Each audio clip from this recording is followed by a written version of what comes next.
এইরকম ভাবে মশলা তৈরি করে বাড়িতেই যদি এরকম মশলা চিড়ে তৈরি করে নেন তাহলে দেখবেন বুঝতেই পারবেন না যেটা দোকান থেকে কিনে খাচ্ছেন নাকি বাড়িতে তৈরি।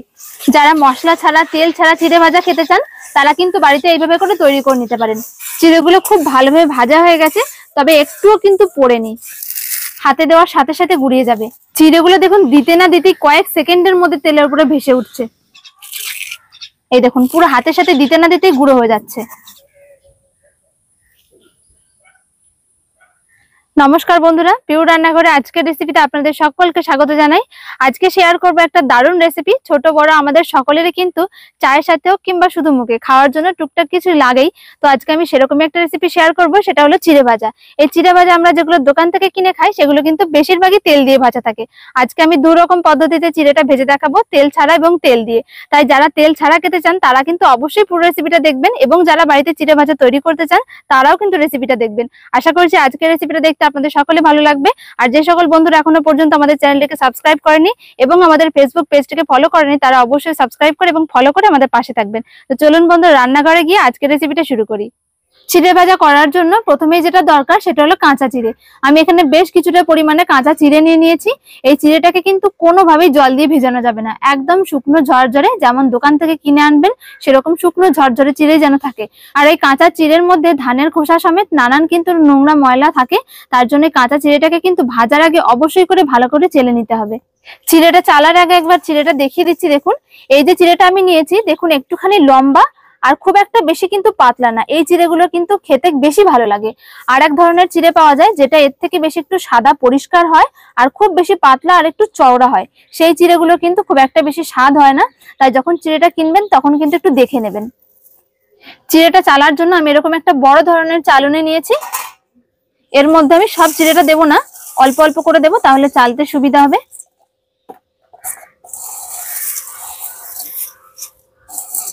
হাফ চিড়েটা আমি নিয়ে নিয়েছি। এবারে চিড়েটাকে এইভাবে করে খুব ভালো করে চেলে নিতে হবে। বাড়িতে যদি কোনো ছোট চালন থাকে তাই দিয়েও চেলে নিলে হবে। চিড়েগুলোকে দেখুন খুব ভালো করে আমি চেলে নিয়েছি, আর আগের থেকে কতটা পরিষ্কার লাগছে। এবারে এই হাফ চিড়েটাকে আমি এক জায়গায় করে রাখছি। বাকি কাঁচা চিড়েটাকেও একই রকম ভাবে চেলে নিচ্ছি। সব চিড়েগুলো আমি চেলে নিয়েছি, আর দেখুন চিড়ে থেকে কতটা পরিমাণে নোংরা বেরিয়েছে। না চাললে কিন্তু এই নোংরাটা পুরোপুরি চিড়ের মধ্যেই থেকে যেত। এবারে বাকি যে হাফ চিড়েটা আমি চেলেছি সেটাও কিন্তু একটা আলাদা থালাতে রাখছি।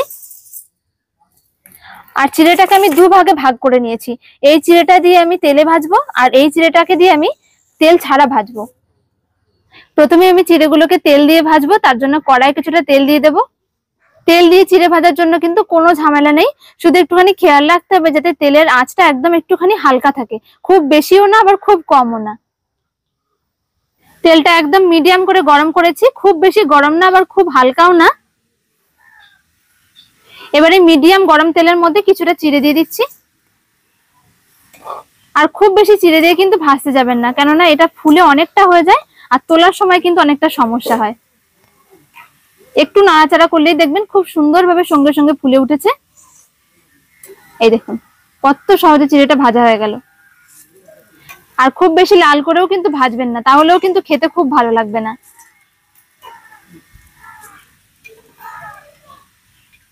ভালো করে আমি তেলটা ঝরিয়ে নিয়েছি, আর দেখুন কতটা মুচমুচে হয়েছে।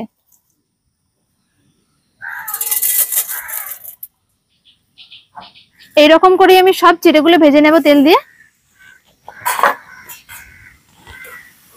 তেলে দেওয়ার সাথে সাথে একদম ফুলে বড় বড় হয়ে যাচ্ছে।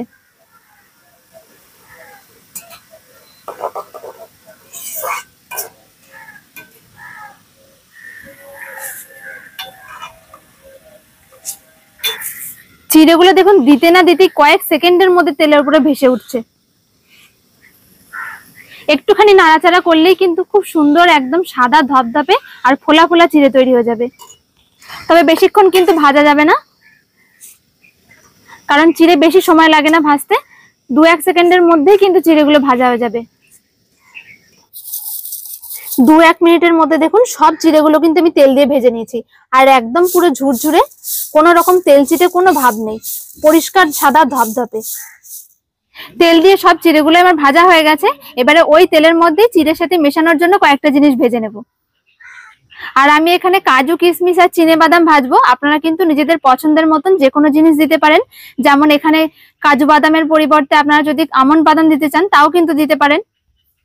তেলটা মিডিয়াম করে গরম করে নিয়ে চিনে বাদামগুলো দিয়ে দেবো। আর চিনে বাদামগুলো কিন্তু একটুখানি বেশি পরিমাণেই দেবেন, তাহলে কিন্তু খেতে বেশ ভালো লাগবে। একটুখানি নাড়াচাড়া করে ভেজে নিতে হবে। 2-3 মিনিট মতন ভাজলেই কিন্তু দেখবেন খুব সুন্দরভাবে ভাজা হয়ে যাবে। এই চিড়ে ভাজার মধ্যে কিন্তু ছোলার ডাল বেশ কিছুক্ষণ ভিজিয়ে রেখে ভালো করে ভেজেও দিতে পারেন। ভালো করে জলটা ঝরিয়ে নিতে হবে অবশ্যই করে। আর তাছাড়াও কিন্তু নারকেলও বেশ সরু সরু পাতলা পাতলা করে কেটেও এর মধ্যে দেওয়া যায়, তাতেও কিন্তু ভালো লাগে।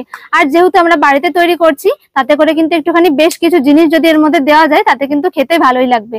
দোকানে তো এত কিছু দেওয়া থাকে না, তাই বাড়িতে যখন ভাজবেন তখন একটুখানি বেশি কিছু দিয়েই ভাজবেন, তাতে করে কিন্তু ভালোই লাগবে। চিনে বাদামগুলো বেশ ভালোভাবেই ভাজা হয়ে গেছে। দেখুন বাদামের গায়ে কিন্তু একটা ফাটা ফাটা ভাব এসছে। চিনে বাদামের গাগুলো দেখুন বেশ ফাটা ফাটা। এরকম যখন ফাটা ফাটা ভাব আসবে তখন বুঝবেন যে চিনে বাদামগুলো বেশ সুন্দরভাবে ভাজা হয়ে গেছে। এর সাথে কিছুটা কাজু বাদাম ভেজে নেব।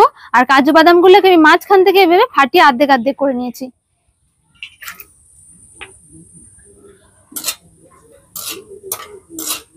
কাজু বাদামের গায়ে হালকা একটা লালচে ভাব এসছে, এবারে তুলে নিচ্ছি। আর এরকম একটু অর্ধেক করে যদি কাজু বাদামগুলো ভাজা হয় তাহলে কিন্তু খাওয়ার সময় বেশ ভালো লাগে।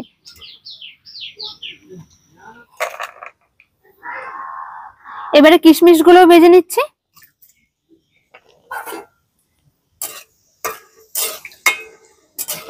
আর আমি এখানে কিশমিশটা ভেজেই দিচ্ছি, যদি মনে করেন যে কাঁচা দেবেন তাও কিন্তু হবে, না ভাজলেও চলবে। এবারে কিছুটা কারি পাতা নিয়েছি। আর এই কারি পাতাগুলোকে আমি আগে থেকে ভালো করে জলে ধুয়ে জলটাকে বেশ ঝরিয়ে নিয়েছি, তারপরে কিন্তু তেলে ভাজতে হবে।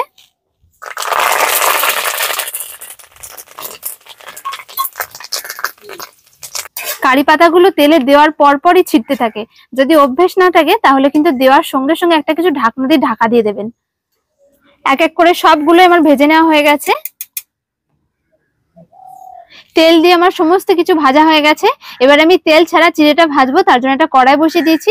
আর তেল ছাড়া চিড়ে ভাজার জন্য কিন্তু বালি, লবণ, তেল কোনো কিছুরই দরকার পড়বে না, একদম শুকনো খোলা একটা বসিয়ে দিয়েছি। তেল ছাড়া ভাজার জন্য কড়াইটাকে আমি হালকা করে গরম করে নিয়েছি। এবারে যে চিড়েগুলো আমি চেলে রেখেছিলাম সেই চিড়েগুলোকে আমি এই শুকনো খোলার মধ্যে দিয়ে দেব।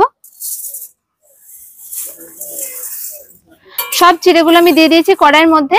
এবারে ফ্লেমটাকে একদম হালকা করে রাখতে হবে আর এইরকম ভাবে নাড়াচাড়া করতে হবে। নাড়াচাড়া করা কিন্তু বন্ধ করলে চলবে না, একদম কন্টিনিউয়াসলি নাড়াচাড়া করেই যেতে হবে, তা না হলে কিন্তু চিড়েগুলো নিচেই বসে যেতে পারে। আর দেখবেন কালারটাও কিন্তু একদম লালচে হয়ে পুড়ে যাবে। চিড়েগুলোকে আমি মিনিট 5 মতন একটু নাড়াচাড়া করে নিয়েছি আর একদম আঁচটাকে হালকা করে রেখেছি। দেখুন চিড়েগুলো কিন্তু ভাজা হয়ে গেছে। যখনই চিড়েগুলো ভাজা হয়ে যাবে দেখবেন খুব সুন্দর একটা সেন্ট বেরোবে। আর তার সাথে সাথে দেখুন যখন চিড়েগুলো আমি দিয়েছিলাম তখন কিন্তু একটু হালকা বড় বড় ছিল। আর যখনই ভাজা হয়ে যাবে এরকম শুকনো খোলায় ভাজলে তেল ছাড়া দেখবেন একটু ছোট ছোট হয়ে যায়। এই দেখুন চিড়েগুলো খুব ভালোভাবে ভাজা হয়ে গেছে, তবে একটুও কিন্তু পোড়েনি, একটুও পোড়েনি, লাল হয়ে যায়নি। যেমনকার রং সাদা ধপধপে ঠিক সেরকমই আছে। তেল ছাড়া চিড়ে ভাজা পুরোটাই তৈরি। আমি এবার কড়াইটা নামিয়ে নেব, কেননা বেশিক্ষণ নাড়াচাড়া করলে কালারটা পাল্টে যেতে পারে। তেল ছাড়া যে চিড়েগুলো আমি ভেজেছি সেগুলো সব ভাজা হয়ে গেছে। আর আজকে যেরকম আমি 2 রকম পদ্ধতিতে চিড়ে ভেজেছি সেরকমই কিন্তু 2 রকম পদ্ধতিতেই চিড়ে ভাজাগুলো বানাবো। তাই সবকিছু মেশানোর আগে আমি একটা মশলা তৈরি করে নেব, কারণ আজকে মশলা ছাড়া আর মশলা দেওয়া 2 রকম পদ্ধতিতে চিড়ে ভাজাগুলো তৈরি করব। মশলাটা তৈরি করার জন্য একটা মিক্সিং জারের মধ্যে 1 চামচ দিয়ে দিচ্ছি গোটা জিরে, 1 চামচ দিয়ে দেবো গোটা মৌরি, 1 চামচ দিয়ে দিচ্ছি এখানে গোটা ধনে, 1 চামচ চাট মশলা, 1 চামচ চিনি দিচ্ছি। যদি চিনিটা না দিতে ইচ্ছা করে নাও দিতে পারেন, তবে চিনিটা দিলে কিন্তু স্বাদটা বেশ ভালো হয়। আর এর সাথে দিয়ে দেবো আমি 1 প্যাকেট ম্যাগি মশলা, কিছুটা সাদা লবণ দিচ্ছি আর কিছুটা এখানে বিট লবণ দিয়ে দিচ্ছি। এবারে সবকিছু খুব ভালো করে গুঁড়ো করে নিতে হবে। মশলাটাকে দেখুন আমি খুব ভালো করে গুঁড়ো করে নিয়েছি। আর এর মধ্যে কিন্তু চাইলে কালার আনার জন্য হলুদের গুঁড়ো বা লঙ্কার গুঁড়োও দিতে পারেন। মশলা মাখানোর জন্য তেলে ভাজা চিড়ে ভাজাটা নিয়ে নিয়েছি। আর দেখুন চিড়ে ভাজাটা কিন্তু যতটুকু তেলের মধ্যে লেগেছিল সবটা কিন্তু টেনে নিয়েছে, কোনো তেল চিটে ভাবি নেই, হাতে একটুও তেল লাগছে না। কিছুটা বাদাম দিয়ে দিচ্ছি, তার সাথে কিছুটা কারি পাতা, কিছুটা কিশমিশ আর কাজু বাদাম। সবকিছু দিয়ে দেওয়ার পরে যে মশলাটা বানিয়েছিলাম তার থেকে আমি 2 চামচ দিয়ে দেব। মশলাটা দেওয়া হয়ে গেছে, এবার আমি চিড়ে ভাজার সাথে খুব ভালো করে সবকিছু এইভাবে মিশিয়ে নিচ্ছি। একটু এইরকম ভাবে মশলা তৈরি করে বাড়িতেই যদি এরকম মশলা চিড়ে তৈরি করে নেন তাহলে দেখবেন বুঝতেই পারবেন না যেটা দোকান থেকে কিনে খাচ্ছেন নাকি বাড়িতে তৈরি।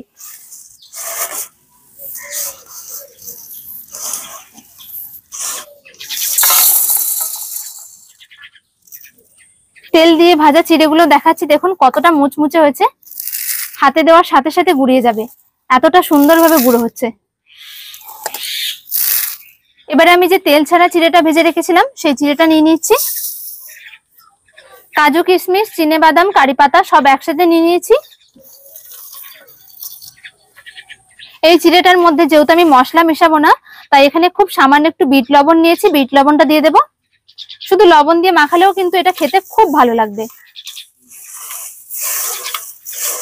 যারা মশলা ছাড়া তেল ছাড়া চিড়ে ভাজা খেতে চান তারা কিন্তু বাড়িতে এইভাবে করে তৈরি করে নিতে পারেন।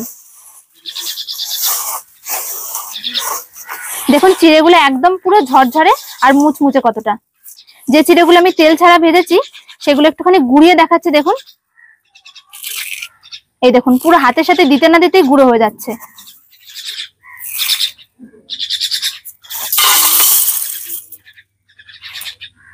চিড়ে ভাজাগুলো ভরে রাখার জন্য আমি একটা কাঁচের বয়াম নিয়েছি। এই কাঁচের বয়ামে ভরে রাখা যেরকম স্বাস্থ্যকর তেমনি কিন্তু এই কাঁচের বয়ামে ভরে রাখলে অনেকদিন পর্যন্ত মুচমুচে থাকবে।